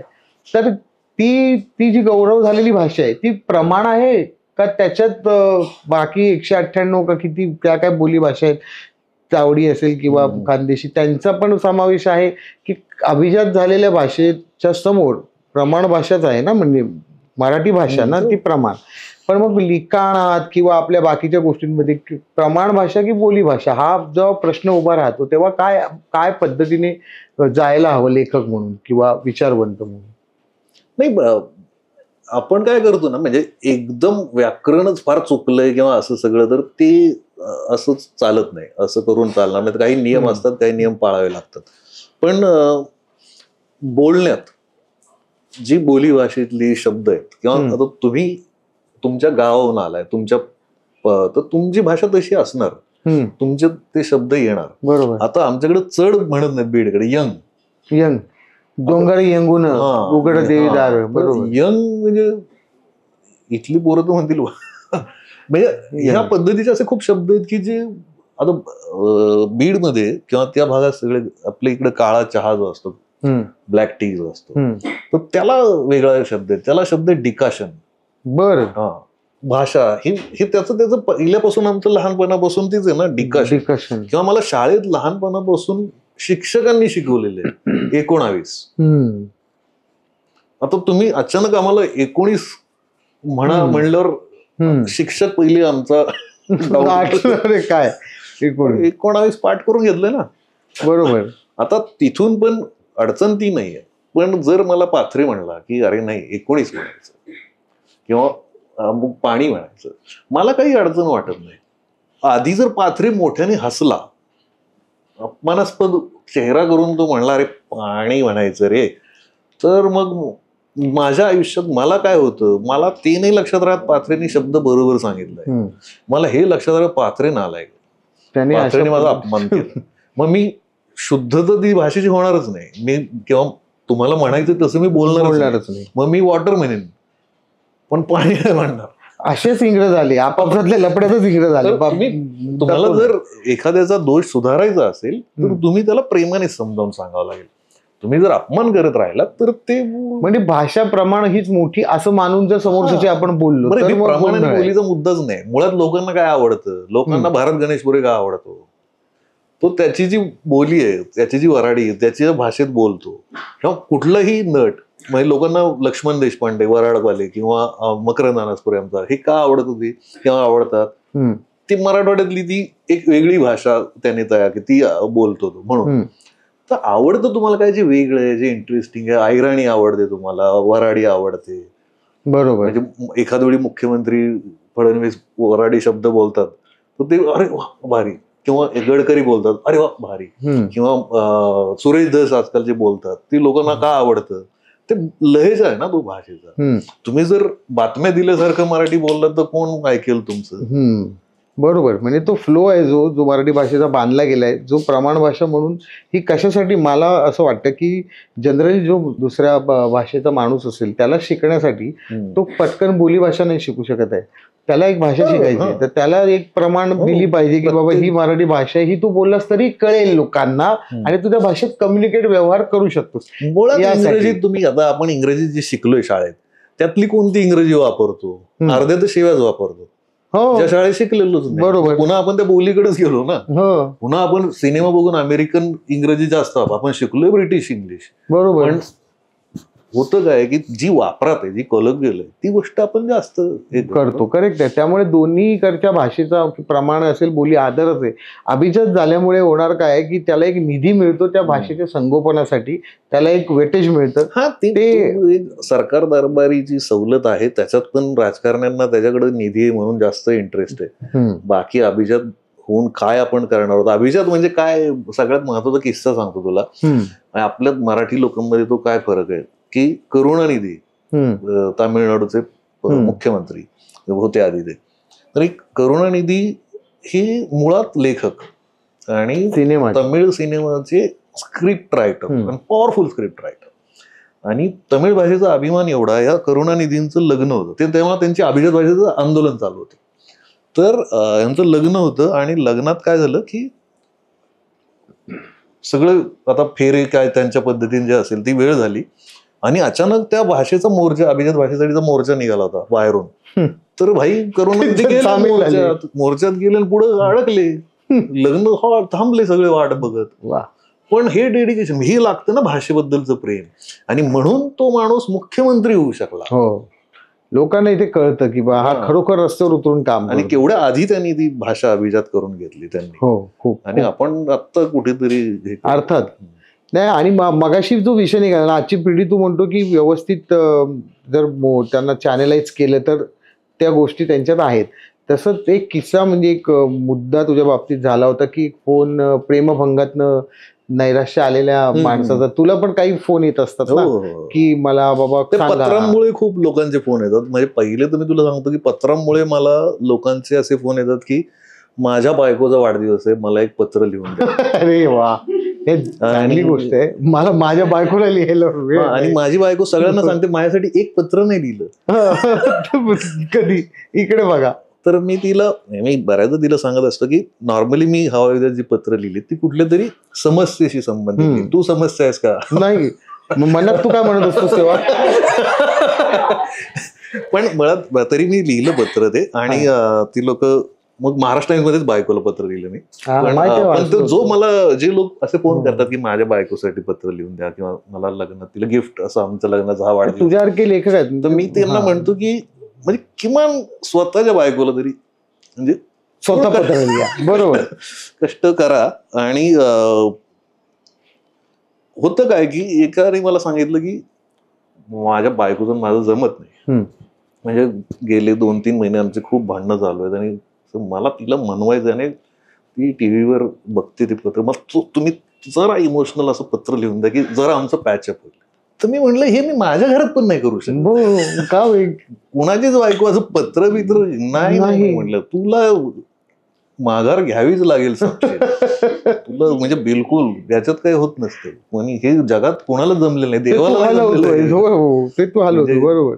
कृष्णाला पण ती झाड आणून दे म्हणली ती पारिजात, तर ती कृष्णाचं पण द्यावंच लागलं ना. म्हणजे त्याच्यातला एका असंच फोन आला होता की त्यांनी, त्याची बायको त्याला सोडून गेली आणि तो डिप्रेशन मध्ये गेला होता, आणि मी असंच स्पीकरवर लावला होता, माझी मुलगी पण ऐकत होती.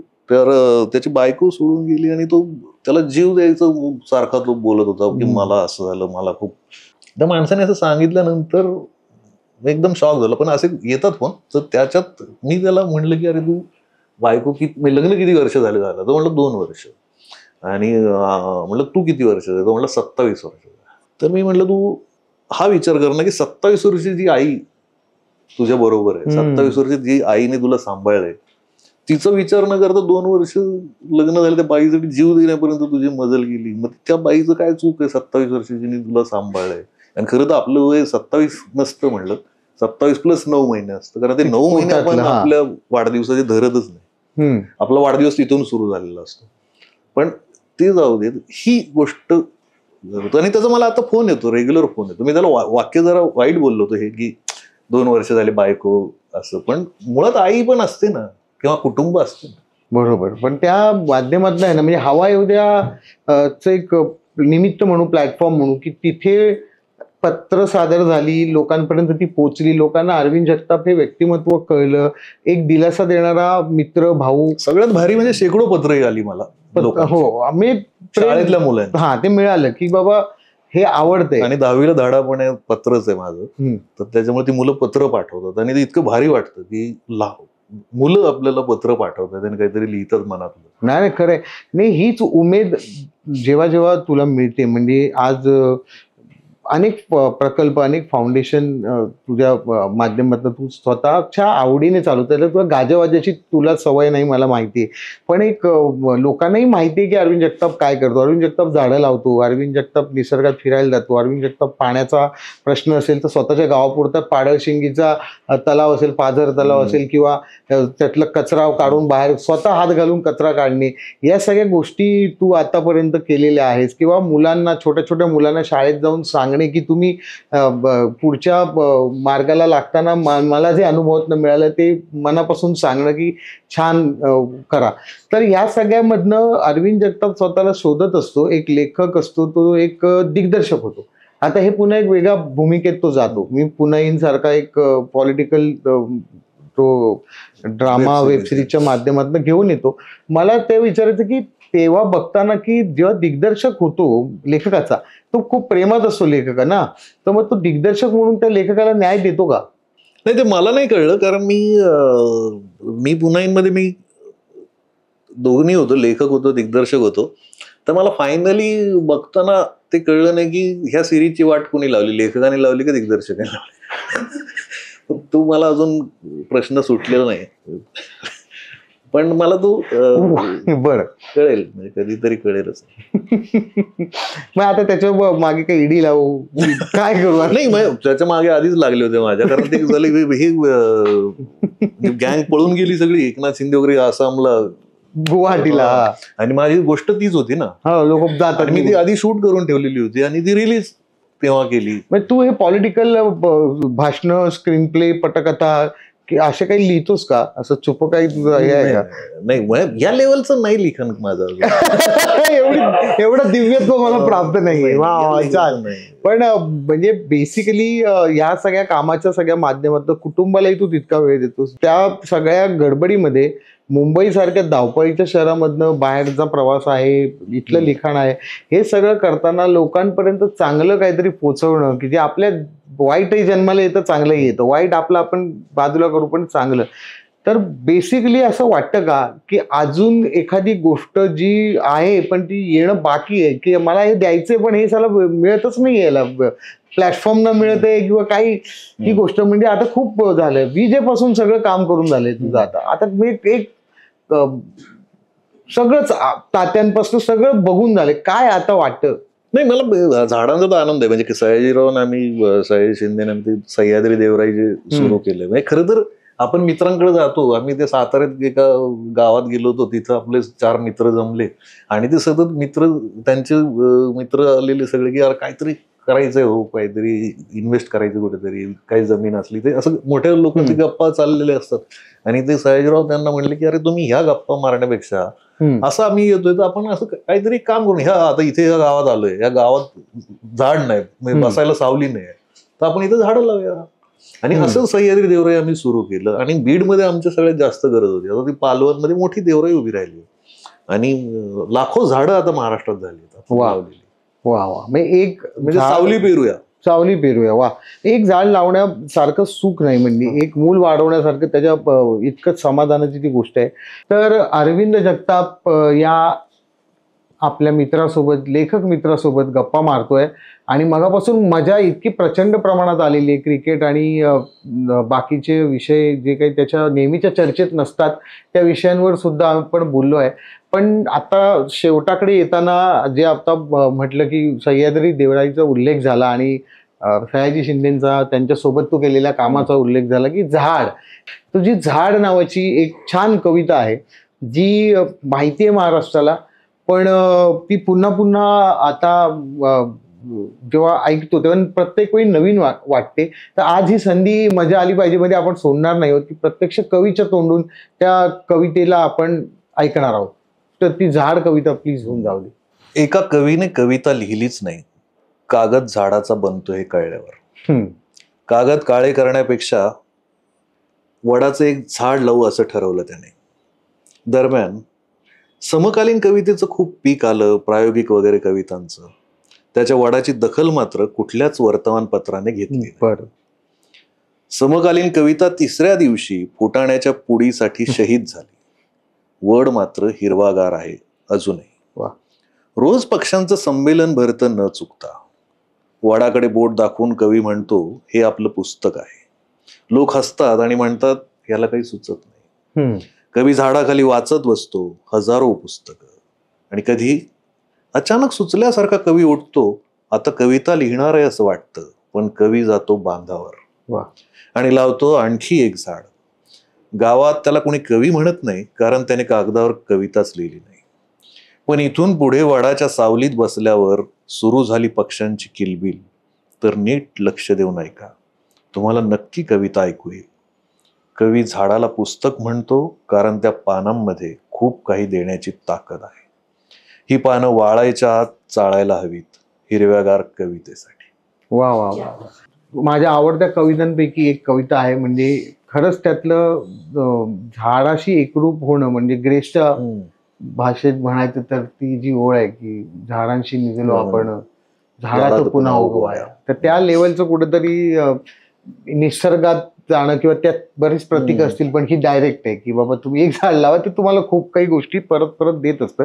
तर प्रेक्षकांना हा जो आजचा पॉडकास्टचा भाग होता, जो अरविंद जगताप या आमच्या एका अवलिया लेखक मित्रासोबत आपण काही क्षण व्यतीत केले आणि मजा आली पाहिजे या अंतर्गत आपण जे काही बोललो आज, ते सगळ्यांना छान वाटलं असेल किंवा कसं वाटलं असेल ते अर्थातच कमेंटमध्ये तुम्ही कळवायचंय.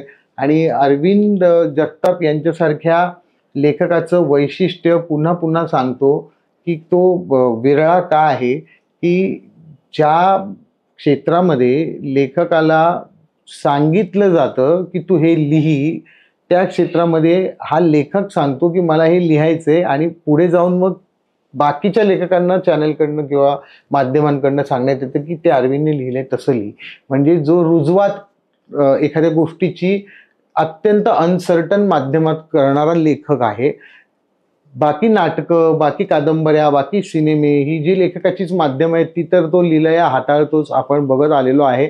आणि अशाच पद्धतीने महाराष्ट्रातल्या जगातल्या जिथे जिथे बोललं जातं, नाही बोललं जात, खाणाखुणाचे व्यवहार आहेत, तिथपर्यंत ही संवेदनशीलता जी अरविंदकडे आहे ती पोहोचो. आणि थोडा थोडा वेळ मध्ये मध्ये आमचे फोन उचलून त्याने आम्हालाही असाच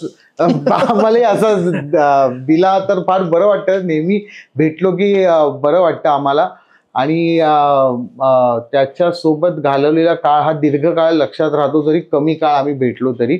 सो आज मजा आली अरविंद. नाही, पण या व्यासपीठ म्हणजे इथं या प्लॅटफॉर्म मध्ये हेच सांगायचं मला की जसं आशिष पाथरीला गप्पा मारायला मी पहिल्यांदा युट्यूब चॅनल असा इंटरव्ह्यू किंवा हे घेतोय, पण हे यासाठी की आशिष व्यवस्थेला प्रश्न विचारतो, व्यवस्थेला प्रश्न विचारायची हिंमत ठेवणारा लेखक दिग्दर्शक आहे.